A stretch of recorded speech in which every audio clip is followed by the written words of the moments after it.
We are Greek Cypriots, we are Turkish Cypriots, but we all are also Cypriots united, and no politics and no history and no sense of hostility from exterior political entities will take that away. Hello everyone, it's George Anastasi here and welcome back to my channel. Today I want to talk to you guys about a time when I visited the Turkish-occupied side of Cyprus by myself. It was an amazing experience. I learned so much. So today I'm going to tell you all about that.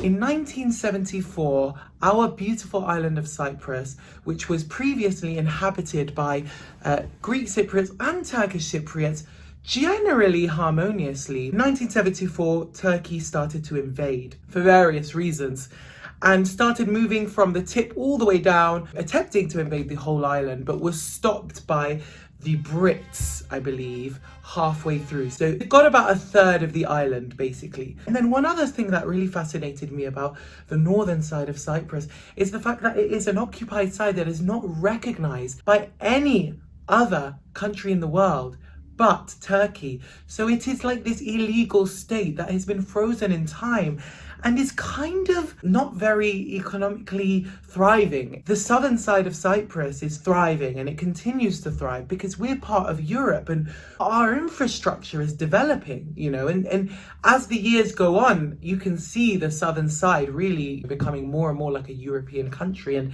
our passports are strong. We're able to travel all over the world. But the Turkish occupied side is just kind of the same way as it was all those years back. So it's kind of like a time capsule. Like at the time when I was studying in London, I went over during the spring to visit my sister.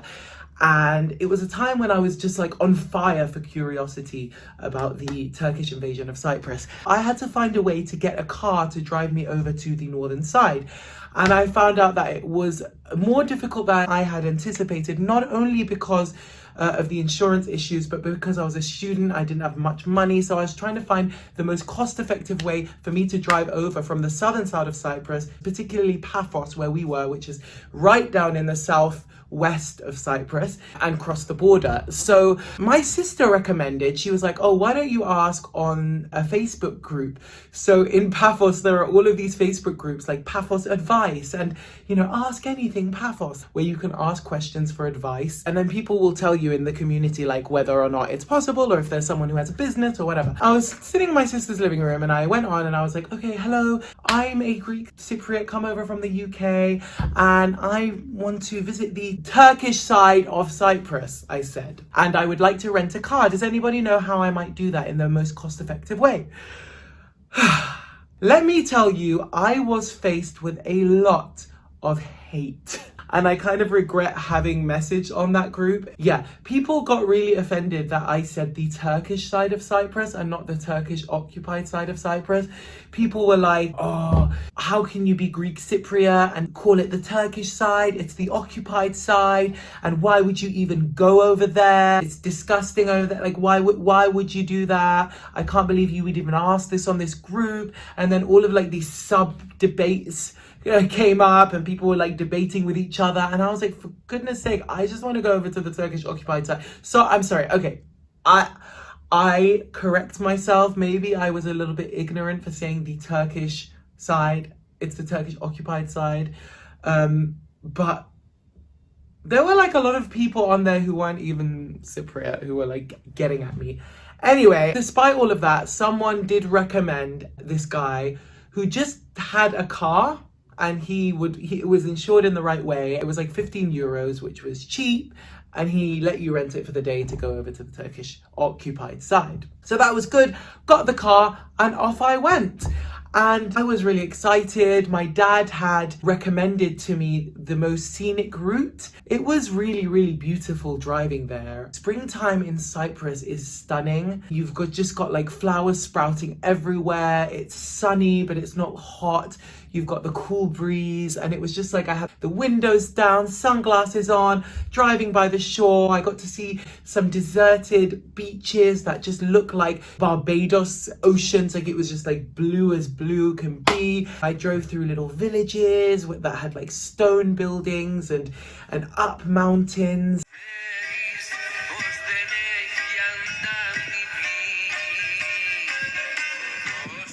Right by really high up cliffside, which was freaky. It can be scary, especially when you're driving alone, being like by the cliff, but it was just so beautiful. And on the way I would stop off and take pictures of little churches, and just I would highly recommend driving through Cyprus. If you're going to visit Cyprus, don't just stay in like the touristy areas. Get a car, drive around. There are just like countless villages in the southern side of Cyprus that are just so beautiful and have such amazing history.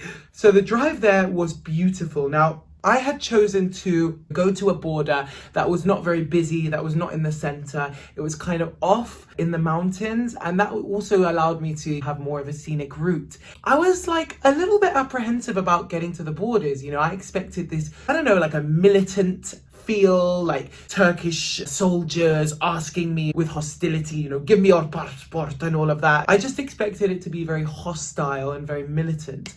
And when I got there, I cannot stress how opposite to my expectations it was. It was just a serene little border on the top of a mountain. You couldn't hear anything but like the breeze of the wind and birds chirping. There was maybe one other car in front of me sorting out their insurance.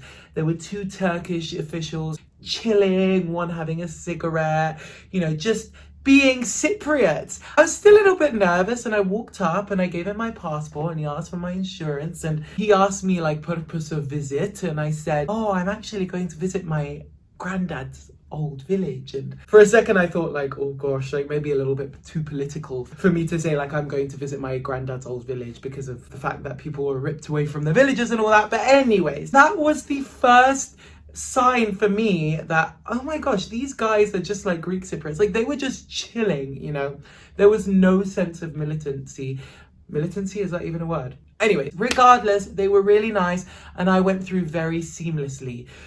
And then I crossed the border, and all of a sudden, it was grey, and everything was so scary. No, I'm just kidding.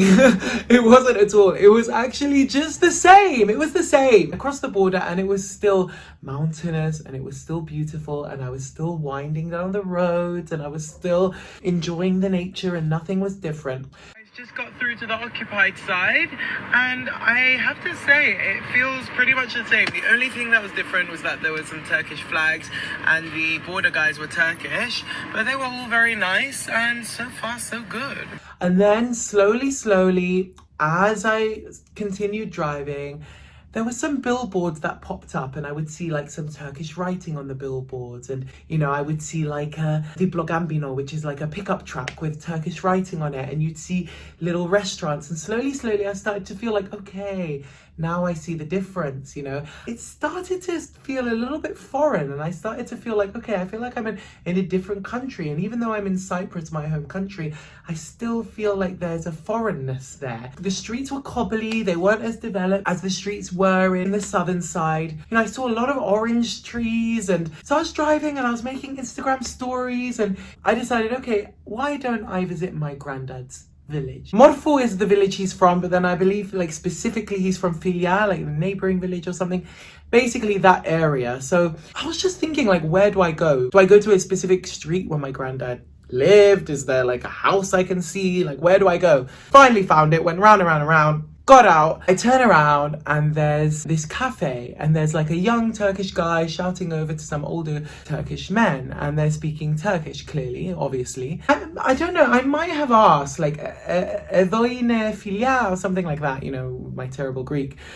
And they answered saying, oh, Bothenise, Donomasuine. And at first it was a bit weird that they were Greek speaking, you know, they spoke Greek perfectly. So I kind of subconsciously assumed that they were from the Greek side for some reason. And anyway, they beckoned me over, And they said, grazie, sit. And I was a little bit nervous and taken aback because I was wondering about what their intentions were. And I know that in Cyprus it's very open and generous, but I wasn't sure about the northern side. And also I was living in London at the time, and I was used to always having my guard up and questioning people's intentions. So I was a little bit unsure. And then they ordered me a coffee. They said, oh, bring him a coffee. And I was even more unsure then, you know, and now in hindsight, I look back and I think, oh, well, clearly they were just being generous. But at the time, you know, all of these acts of generosity were really suspicious to me. And they started asking me, which part of Cyprus are you from? And, you know, I told them Moutalos, and one of the guys' eyes widened. He said, I'm from Moutalos. That's where I was from. And he was asking me, what's it like now? And with my broken Greek, I was trying to, you know, explain to him, just whatever I could. And I asked them, where are you from? You know, do you have Greek in you? And they said, no, we're fully Turkish. And I said, so how do you speak Greek so perfectly? I mean, their Greek accents were perfect. Like, their Greek accents were just perfect. They said, because we lived with you guys. We lived together. And I felt such a fondness. They treated me like their brother, like their family member, you know? It was just so warm and so kind, and it was almost as if they missed the Greek Cypriot, and I was the kind of symbol, the image of that. And so I left quite quickly. I drank it up and I said, oh, premina bautora, whatever. I thought, yeah, something. I just made an excuse and I drove off. And it made me realize just how similar we were. Like, all my life I grew up thinking of the Turks as these distant, Muslim, harsh, difficult, whatever, people. Whatever happened in politics, whatever happened with the Turks invading, the Turkish Cypriots and the Greek Cypriots were just Cypriots, and we were just living on an island as Cypriots. And then all of these politics got in the way. Greece gets in the way, Turkey gets in the way, and it's like this little island is being tugged on both sides, when actually we're living quite harmoniously. And I really do believe now that it was those outside entities that kind of brought up this discontentedness between the Turks and the Greeks. We were both dealt a bad hand, you know, the Greek Cypriots and the Turkish Cypriots. And I believe in a way that the Turkish Cypriots were dealt an even worse hand, you know. We were just Cyprus, and now the southern side has become Europe. And because of the Turkish invasion, the Turkish-occupied side has become just an unofficial state, and so the Turkish Cypriots are not able to have the benefits or the opportunities that us Greeks Cypriots are able to have. And for what? I mean, they didn't do anything wrong. They were just stripped away by Turkish politics. And meeting them, you know, just made my heart grow bigger, and it made me feel like, oh, you know, we are the same. And I felt their mentality was so the same as our mentality, hospitable, ordering coffee. It was just, I felt at home when I was talking to them. And so just that little experience opened my eyes and made me realize just how similar we are. And that's why it's so important not to stay within the confines of your parameters of culture. Oftentimes our beliefs or our feelings of hostility towards one another are caused because of politics. But when you get down to the root of it, day to day, these guys just lived with one another, farmed with one another, cooked with, laughed, shared stories with one another. And that's the truth of it. And so that experience really, really taught me to open my eyes more and learn from humans rather than from books or from history books. And yes, history books can tell you a lot about the facts, but to learn about the real lived experience, it's really important to get down to the crux of the human experience. And that goes down to meeting the people, talking to the people, getting on the ground. And that's really what I learned. Now, I drove off and I went on the highway, and I didn't stay for much longer on the northern side because it was a silly situation, but I was driving on the highway and the speed camera looked like it had flashed, so I thought that I went over the speed limit. And I got really worried because I was in this uncharted territory and I didn't know what would happen. If I got to the border, they would cause problems. So I was just like really anxious. I was meant to go to Famagusta and to the waterfront, but it didn't happen. And I ended up, quickly eating something and leaving. But it was a journey that was not gone to waste. Not only did I get to discover some beautiful areas of my part of the island, I also got to experience the beautiful signs of humanity from the Turkish Cypriots and realize that we are Greek Cypriots, we are Turkish Cypriots, but we all are also Cypriots united, and no politics and no history and no sense of hostility from exterior political entities will take that away. And I believe that there will be victory for the Cypriots in the future. And so I hope you guys like that story. I hope you enjoyed going on the journey with me as much as I enjoyed painting the image of the journey for you. If you'd like to learn more about the Turkish invasion of Cyprus or the history of Cyprus, I would absolutely love to make more content on it because I'm absolutely passionate and interested in it. So yeah, stay tuned for more. It's coming. All right, bye guys.